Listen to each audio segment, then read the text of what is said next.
Hi guys! Nandito na naman ang mama nyo, ang mama nyong mukhang pera. Today is Wednesday morning and of course, tinutulungan ko ang dalawang kids ko na papasok ngayon sa eskwelahan.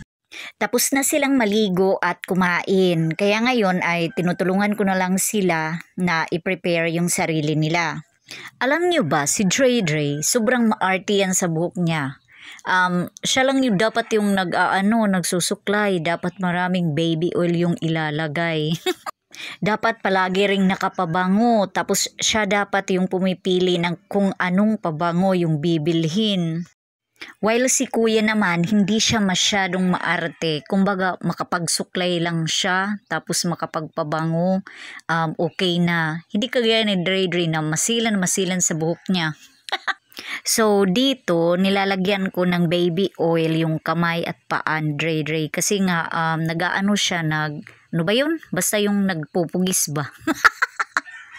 Siguro dahil sobrang mahangin ngayon, kaya yun, yung pupugis, Dre.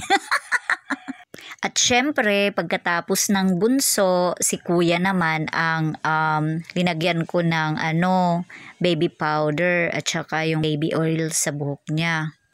Ako lang yung naglalagay. Ako lang itit nagbibinutang kay nadiri pagkakaputit baby oil kay madalunot nga laong. Ay wait, teka lang. Hindi na ata Tagalog yun ah. Nagnunus blade na bawag pag tinagalog guys. By the way, balik tayo dito kay kuya. So, nilalagyan ko na siya ng ng baby oil, tsaka ng baby powder, lalong-lalo niya sa likod niya, tsaka sa mukha niya. Kailangan ako ang nag-aayos sa kanilang sarili.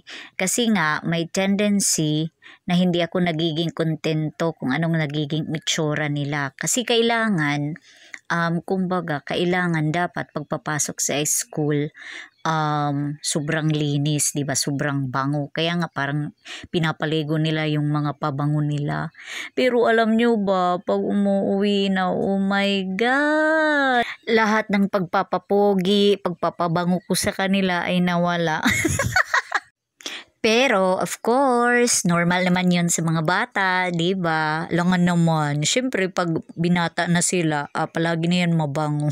Kasi nga, marunong na silang mag-handle ng mga sarili nila. Magpapogi, basta, pag binata na sila. By the way, dyan guys, lumapit na papa nila para tulungan silang magsuklay na gusto nilang ayos ng buhok nila. Mas gusto nila na si papa nila ang nagsusuklay sa kanilang buhok kaysa sa akin. Diri ba naman natapod hanira mama? Hay nako, bawon nga duduha nga boys nga. Diyan guys, ayaw pa ni Dre na pasuklayin yung papa niya sa buhok niya. Nareklamo ba naman nga okay na nga law nga niya pagsudlay? Pero wala pa kadiri kaniya papa. Haroy, nagwawaray, dadama akaw. Ay, nawawag talaga kinagtatagalog. Naalala ko dyan guys na si kuya dapat din lagyan ng baby oil. Kaso nga, ayaw niya, gusto niya ng lotion lang. Habang linalagyan ko ng lotion si kuya ay sinasabayan ko na rin ng pangaasar. Sinasabihan ko siya na nagmana siya sa akin at kamukha kasi nga pares kaming malalaki yung mga binti, yung mga legs, pero ayaw niya talaga na kamukha ko siya. Gusto niya kamukha niya si papa niya. Minsan talaga bastos tong batang to.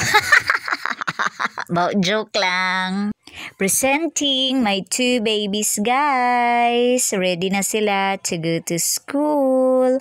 Ingat kayo palagi. See you next time. Bye.